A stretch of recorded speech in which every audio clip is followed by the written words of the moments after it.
మనం మాట్లాడటానికి అవకాశం ఉంటుంది అనేది నా భావన. రైట్ రైట్ చందు గారు చెప్పండి సార్. రైట్ ఇప్పుడు రామారావు గారు చెప్పినటువంటి స్టేట్మెంట్స్ విన్నారు. మీ మీ మీ ఒపీనియన్ ఏంటి ఆయన చెప్పినటువంటి స్టేట్మెంట్స్ పైన?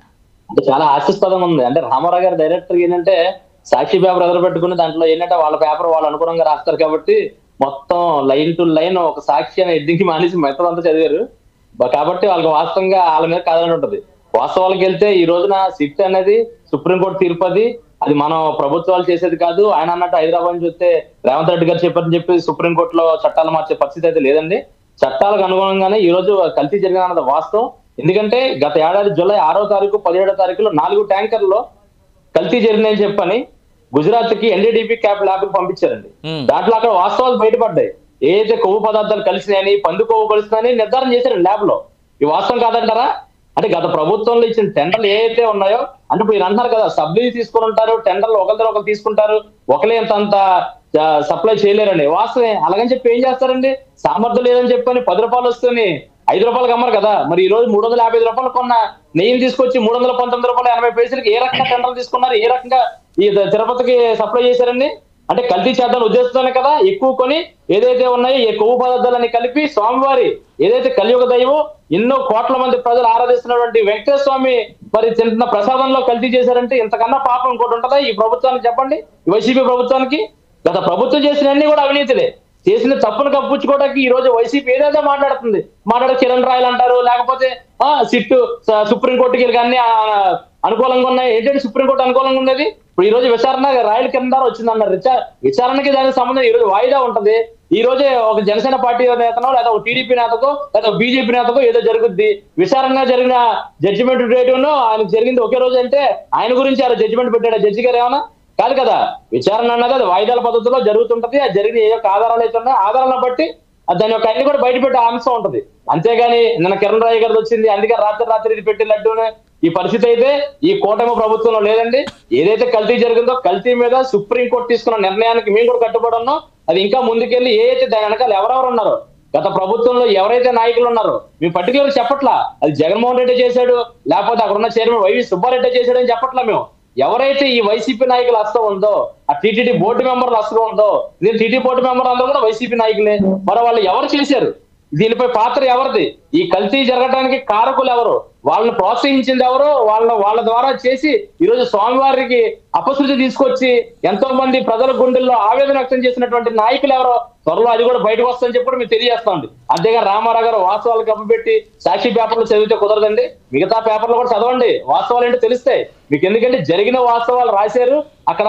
ఇప్పుడు మనకు చెప్పినట్టు అవినేష్ గారు చెప్పినట్టు వాస్తవంగా అన్ని డైరీ ఫామ్ లో ఉన్న వారిని మాత్రమే అరెస్ట్ చేశారు అక్కడ. ఎందుకంటే ఎవరిని కూడా ఈ రాజకీయ నాయకులు చేయరా. రాజకీయ నాయకులు ప్రత్యామ్నాయం అక్కడ ఏం ఉండొచ్చు, కానీ దాంట్లో ఎవరైతే ఉన్నారో వాళ్ళని అరెస్ట్ చేసి వీళ్ళని బట్టి వాళ్ళు బయటకు వచ్చే అంశం ఉంటుంది. అప్పుడు మీ నాయకులు బయటకు వస్తారు ఖచ్చితంగా.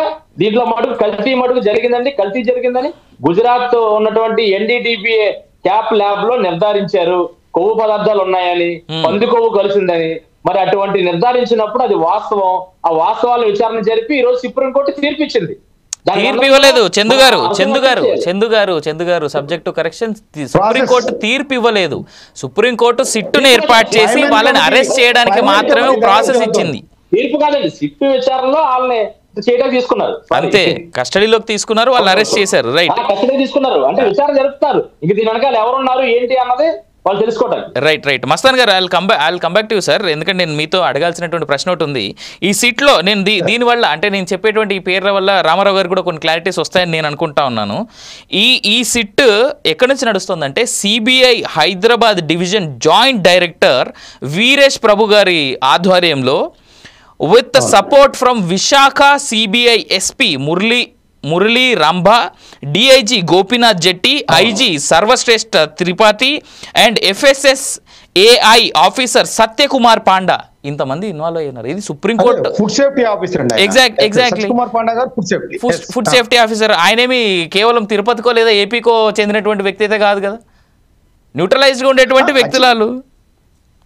అసలు ఏపీకి సంబంధించిన వాళ్ళ లేకపోతే పార్టీలకి సపోర్ట్ ఇవన్నీ ఉండదండి. ఎందుకంటే సుప్రీంకోర్టు వన్స్ జాయిన్ అయిన తర్వాత, ఇంటర్ఫియర్ అయిన తర్వాత సుప్రీంకోర్టు పలానా పార్టీకి అనుకూలంగా పలానా ఉండదు. ఎందుకంటే వాళ్ళ నిర్దాక్షిణ్యంగా వాళ్ళని పక్కకు తప్పించేసింది. వాళ్ళ మీద చిన్న వేసమెత్తు వాళ్ళు ఏదన్నా అక్కడ వాళ్ళు ఇంటర్ఫీర్ అయ్యి వాళ్ళ సొంత అభిప్రాయాలు చెప్పించారని కనుక ఏమాత్రం అనుమానం వచ్చినా కూడా వాళ్ళ ఉద్యోగానికి ప్రమాదం.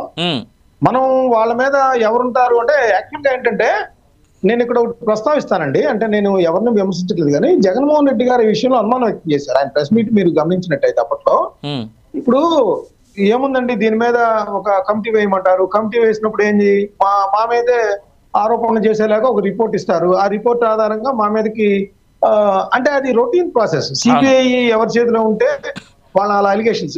నిజానికి ఒకటి చెప్తానండి, అమరావతి దాని మీద క్విడ్ ప్రోకో లాగా దాన్ని ఏమంటారు అమరావతి భూముల విషయాల్లో ముందుగానే తెలిసిందని ఒకటి చెప్పారు. దాని మీద సిట్ వేశారు.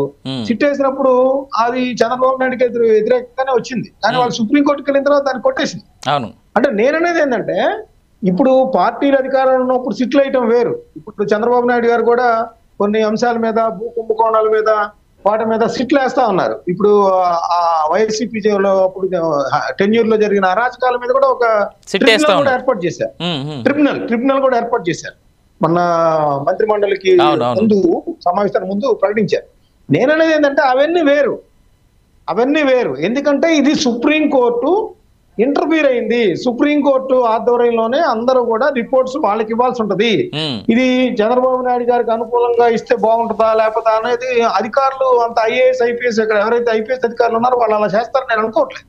ఎందుకంటే సుప్రీంకోర్టు ఇంటర్ఫీర్ అయినప్పుడు ఒళ్ళు దగ్గర పనిచేస్తారు. వాళ్ళ ఆరోపణలకు తావిచ్చినట్టయితే వాళ్ళ కెరీర్కి కానీ వాళ్ళ ఐపీఎస్ సర్వీసులకు కానీ అన్నిటికీ కూడా అది ప్రమాదకరంగా ఉంటది.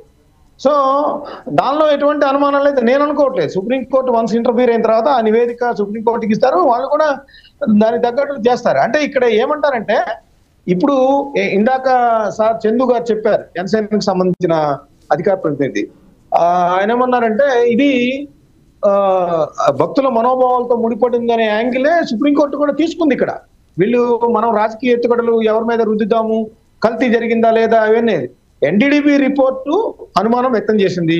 దానిలో ఒక 99% అలానే ఉండొచ్చు. మేబీ ఒక కింద రాస్తారు. యాక్చువల్ గా మనకి ఏ ల్యాబ్ రిపోర్ట్ అయినా చూసినప్పుడు మీరు గమనిస్తే ఈవెన్ మనం వెళ్ళి బ్లడ్ రిపోర్టు లేదా మనకి సంబంధించిన డయాగ్నోస్టిక్ సెంటర్స్కి వెళ్ళినప్పుడు కూడా ఇది మొత్తం యాక్యురేట్ కాదు, 99% ఉంటుంది. మేబీ మీరు ఫిజిషియన్ ని కలిసిన తర్వాత మాత్రమే దీన్ని నిర్ధారించుకోవాలనేది ఒక నోట్ పెడతారు. అదేవిధంగా ఎన్డీడీబీ కూడా ఒక ల్యాబ్ రిపోర్ట్ ఇచ్చినప్పుడు ఒక నోట్ పెట్టింది. మాకైతే ఇలా అనిపిస్తా ఉంది, ఫ్యాట్ కంటెంట్ వెజిటబుల్ ఫ్యాట్ అయి ఉండొచ్చు, జంతువుల ఫ్యాట్ అయి ఉండొచ్చు, ఇంకా అంటే స్వచ్ఛమైన నెయ్యి కాక సంథింగ్ ఏదో దీనిలో కలిసింది అనేది ఎక్స్పెక్ట్ చేసిన మాట. ఇక్కడ ఉన్న మాకు ఆధారాలు దానిలో కనిపించిన ఏవైతే రెసిడ్యూల్స్ ఉంటాయో ఆ ల్యాబ్ పరీక్ష సందర్భంగా అవి ఎక్స్పెక్ట్ చేసింది. సో ఇప్పుడు ఏంటంటే వాళ్ళు ఒకటి ప్రధానంగా కనుగొంది ఏంటంటేనండి, ప్రస్తుతం అయితే అక్కడ వీళ్ళకి సామర్థ్యం లేదు. ఆ సామర్థ్యం లేదు అనే దాని మీద ఎస్టాబ్లిష్ అయిపోయింది. ఇంకో విషయం ఏంటంటే ఇప్పుడు మనందరం చర్చించారు, అంటే నేను రాకముందు మీరేం చర్చించలేదు, వాళ్ళు మాట్లాడిన కానీ వాట్సాప్ మెసేజ్లు కానీ వాళ్ళ 2 డైరీల మధ్య జరిగిన అంశాలు కానీ మొత్తం వాళ్ళు సెల్ ఫోన్లన్నీ కూడా డెస్ట్రాయ్ చేసేసారు. డెస్ట్రాయ్ చేసి సుప్రీంకోర్టు కమిటీ అడిగినప్పుడు మొదటగా దర్యాప్తులో అడిగినప్పుడు వాళ్ళు ఏం చెప్పారంటే అవి పోయినాయి అన్నారు. అందరూ ఒకేసారి ఎందుకు పోతాయ్యా అని చెప్పేసి అడిగారు. ఇప్పుడు ఈ 5 మెన్ కమిటీ అడిగింది, అందరూ ఒకేసారి ఎందుకు పోతాయి, పోవు కదా, అందరికి పోయినాయి అంటే there is something wrong. So ఇంకా లోతుగా దర్యాప్తు చేసేసరికి వాళ్ళు ఖచ్చితంగా దీన్ని డెస్ట్రాయ్ చేసేసారు, సిమ్ కార్డులని నాశనం చేసేసారు అనేది వాళ్ళు కనుగొన్నారు. ఇప్పుడు ఆ డెస్ట్రాయ్ చేసిన దానిలో రీస్టోర్ చేసి వాళ్ళ మధ్య ఏం జరిగింది, అసలు ఇప్పుడు ఈ నెయ్యిలో ఇంకేమన్నా కలపడానికి అవకాశం ఉందా? ఎందుకంటే నాకున్న సమాచారం ప్రకారం అప్పట్లో మనకి రమణ గారని ఉన్నారండి, ధర్మకర్తల మండలికి సంబంధించి, తిరుపతిలో ఉంటారు ఆయన. ఆయన ఏమన్నారంటే వీళ్ళు 395కో 425కో 325కో ఎలా ఇస్తున్నారయ్యా అంటే, బ్రెజిల్ కానీ అక్కడ వేరే దేశాల్లో వాళ్ళు చీజ్ అమ్ముతారు, ఆ చీజ్ లో వాళ్ళు ప్రొడక్షన్ చేసేటప్పుడు వాళ్ళు అక్కడ ఉన్న స్థానిక దేశాల్లో లభించే విధంగా వాళ్ళు కొంత ఫ్యాట్ కలపడానికి కూడా అవకాశం ఉంది. వీళ్ళు ఏం చేస్తారంటే ఆ చీజ్ ని ఇక్కడ దీనిలో కలిపేస్తారు, అది తక్కువ రేటుకి వస్తుంది కాబట్టి అప్పుడు ఆ నెయ్యి వాసన లాగే వచ్చింది అని చెప్పేసి అది చెప్పిన పరిస్థితి కూడా ఉంది. మీరు ఆయన ఇంటర్వ్యూ చూస్తే మనం చూస్తే సో అంటే ఇప్పుడు దాని మీద కూడా దృష్టి సారిస్తారు. అంటే ఒక మాజీ సభ్యుడు ఆ విధంగా చెప్పడానికి కూడా కొంత సుప్రీంకోర్టు కమిటీ కూడా తీసుకుంటది. ఇప్పుడైతే ఒకటే ఎస్టాబ్లిష్ చేసేసారు, అది వాళ్ళకి సామర్థ్యం లేదు, వాళ్ళకి టెండర్లు కట్టబెట్టారు, ఆ టెండర్లు కట్టబెడతాలో వెస్టర్న్ ఇంట్రెస్ట్ ఉన్నాయి అనేది నెక్స్ట్ ఎస్టాబ్లిష్ చేస్తారు నాకు తెలుసు. ఎందుకంటే ఒక సామర్థ్యం లేని కంపెనీకి ఒక కోట్లాది మంది భక్తులతో ముడిపడి ఉన్న సెంటిమెంట్ తో ముడిపడి ఉన్న అంశాన్ని పక్కన పెట్టేసి నిర్లక్ష్యం వహించి ఇప్పుడు వెంకటేశ్వర స్వామి ఏమి నాకు తక్కువలో కల్తీ పెట్టి లేకపోతే తక్కువ నాణ్యతా ప్రమాణాల కన్నా నెయ్యి తీసుకొని చేయమని చెప్పరు కదా, వాళ్ళు ₹1 ఎక్కువ పెడతారు అక్కడ. అక్కడ వాళ్ళు అందుకే ఇందాక మెన్షన్ చేశాను సార్, తిరుమల తిరుపతి దేవస్థానంలో వెంకటేశ్వర స్వామికి ఆదాయం ఏం తక్కువ లేదు, రోజుకు 3 కోట్ల రూపాయలు వస్తున్నాయి మినిమం. అట్లాగా సార్, అసలు ఇప్పుడు అక్కడ కొన్ని వందల కోట్ల రూపాయలు నిత్యానందానానికి ఇస్తా ఉంటారు రోజు. ఎగ్జాక్ట్లీ దాని మీద వచ్చే వడ్డీతోనే పెడుతున్నారు అక్కడ. స్వామివారి హుండీలో వచ్చిన ఆదాయం నుంచి రూపాయి పెడతలా, కేవలం మనకి అన్నదానం దానికి సంబంధించి అన్ని దాతల యొక్క కోట్లాది రూపాయలు, వందల కోట్ల రూపాయలు వేస్తే దాని మీద వచ్చే వడ్డీతో పెడుతున్నారు. అట్లాంటిది లడ్డు విషయంలో చేయలేరా? లడ్డు విషయం ₹50, ₹25 ఇస్తారు, కావాలంటే భక్తులే ఇచ్చుకుంటారు మళ్ళీ కావాలంటే. ఎందుకంటే ఆయన మీద అచంచలమైన విశ్వాసం, ఆయన ద్వారా వాళ్ళ జీవితాలు బాగుపడతాయని, వాళ్ళ వ్యాపార అభివృద్ధి జరిగిద్దని. అసలు కొంతమంది టాటా వాళ్ళు వీళ్ళైతే వాళ్ళ తొలి వాహనము వెంకటేశ్వర స్వామికి ఇచ్చెళ్తారు. ఒక వాహనం ప్రొడక్షన్ బిగిన్ చేసిన తర్వాత, ఒక కారు బిగిన్ చేసిన తర్వాత, ఒక ట్రక్ బిగిన్ చేసిన తర్వాత వెంకటేశ్వర స్వామికి డొనేట్ చేసి వెళ్తారు. అంటే అలాగా ఆ కారు అమ్మకాలు పెరగాలనో, లేకపోతే ఆ కారుకు సంబంధించి అంతా కొనుగోలు చేసిన వాళ్ళంతా మంచి రక్షణ పొందాలనో, భద్రంగా ఉండాలనో, ఇట్లాంటి సెంటిమెంట్ ఉంది ప్రతి ఇంట్లో కూడా. వాళ్ళ పెళ్లికి వెళ్ళి వాళ్ళ తాలిబట్టు కనుక అక్కడికి వెళ్ళి దేవుడి దగ్గర పెట్టుకొని తీసుకుంటే ఒక మంచి జరిగిద్ది. ఇలాంటివి ఉన్నప్పుడు వాళ్ళు డబ్బుల దగ్గర చూడరు భక్తులు. వాళ్ళకి కావాల్సింది ఏంటంటే సెంటిమెంట్. వాళ్ళు సాంప్రదాయాల్ని పాటిస్తూ చేసే ప్రసాదాలనే తింటాలని అనుకుంటా ఉంటారు. సో ఖచ్చితంగా దాని మీద కూడా నెక్స్ట్ దృష్టి సారించే అవకాశం ఉంది.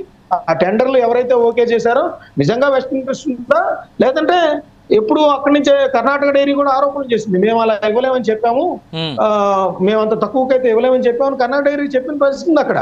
మరి వీళ్ళు ఎలా ఇస్తారంటే వాళ్ళు ఎలా ఇస్తారో మాకైతే తెలీదు, మేము కొంత క్వాలిటీగా ఇవ్వాలంటే మాత్రం మేము అంత తక్కువ ధరకు ఇవ్వలేమని రిజెక్ట్ చేసిన పరిస్థితి కూడా ఉంది. ఇవన్నీ కూడా 5-1 కమిటీ ఖచ్చితంగా పరిగణలోకి తీసుకున్నది. అంటే రాబోయే కాలంలో, ఎందుకంటే సుప్రీంకోర్టు కాబట్టి వేగ్గా దర్యాప్తు చేసేసి ఏదో కాగితాలు పడితేసేసి ఒక 100 పేజీల నివేదిక ఇచ్చేసేయడం ఉండదు. వాళ్ళు డీటెయిల్ రిపోర్ట్ ఇవ్వాలి, దానికి రెఫరెన్స్లు కూడా చూపించాలి, ఎగ్జాంపుల్ చూపించాలి.